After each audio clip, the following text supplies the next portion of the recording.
अरे क्या है यार, क्या चाहिए? मैं आपके बच्चे की माँ बनने वाली हूँ। क्या? ये क्या बकवास कर रही है?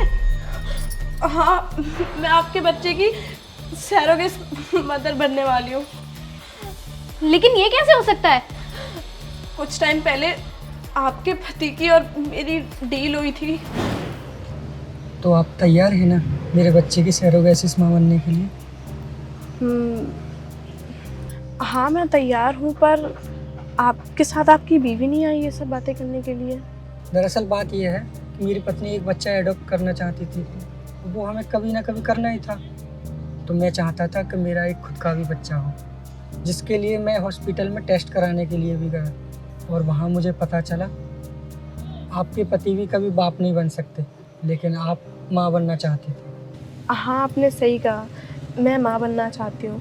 और मैं क्या, दुनिया की हर लड़की अपनी कोख से एक नन्ही सी जान को जन्म देना चाहती है। और एक औरत पूरी तरीके से औरत तभी बनती है जब वो माँ बन जाती है। और मेरे पास तो माँ बनने के बहुत सारे रीज़न हैं। मुझे तो बच्चे बहुत ज़्यादा पसंद हैं। मैं भी माँ बनने का सुख लेना चाहती हूँ। तो फिर ठीक है, तुम्हारी हमारी डील डन। आप मेरे बच्चे की सरोगेसिस माँ आप ही बनेंगी। ठीक है, लेकिन मेरी कुछ शर्तें हैं। सर, कैसी सर? इस बच्चे को जन्म मैं दे रही हूँ, तो इस पे मेरा भी अधिकार होगा ना? मेरा मन करेगा 15 दिन में या 1 महीने में तो मैं इस बच्चे से मिलने आ सकती हूँ। हाँ हाँ, क्यों नहीं, आपका जब मन करे तब मिलने आ जाना। तो फिर ठीक है, डील डन। ठीक है। वो सब तो ठीक है, लेकिन तुम यहाँ क्या कर रही हो इस हालत में?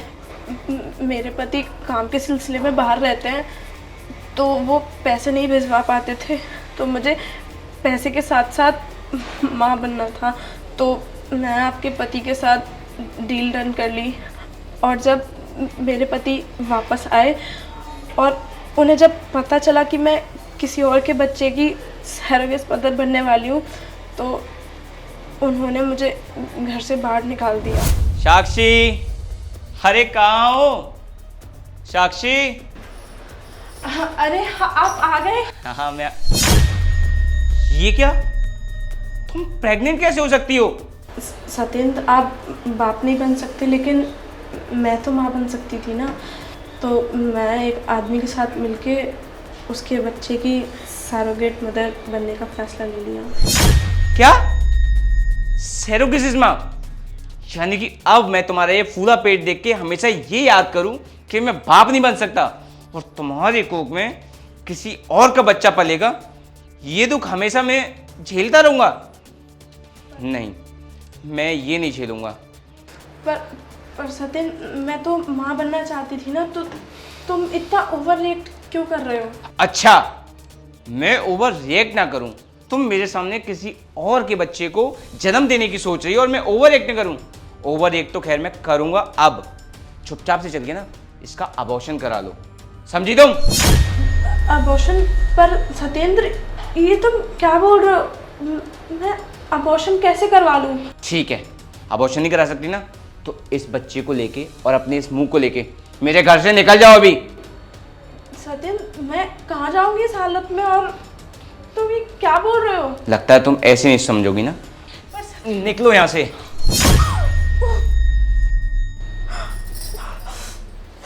सत्येंद्र, मेरा बच्चा। सत्येंद्र, सत्येंद्र।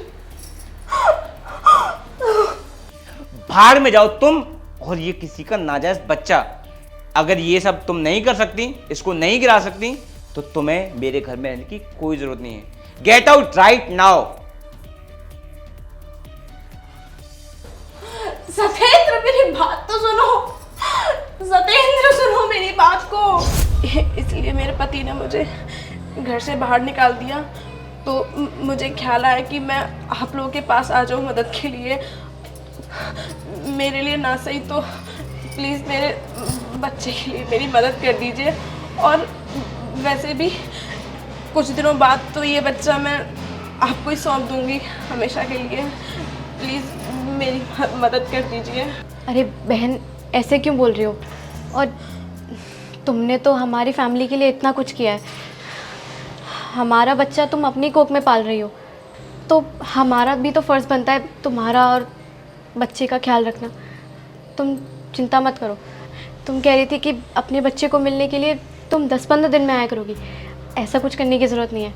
अब तुम हमेशा अपने बच्चे के साथ रहोगी, क्योंकि मैं तुम्हें और इस बच्चे को हमेशा अपने साथ रखूँगी। और आज से तुम्हारा और इस बच्चे का मैं वैसे ही ख्याल रखूँगी जैसे एक गर्भवती महिला का रखा जाता है। आपका बहुत बहुत धन्यवाद। आपने मेरी इतनी मदद करी। अरे अरे बहन, ऐसे क्यों बोल रही हो? अब बाहर मत खड़े रहो, तुम अंदर आओ, आराम करो। मैं तुम्हारे लिए कुछ खाने के लिए बनाती हूँ।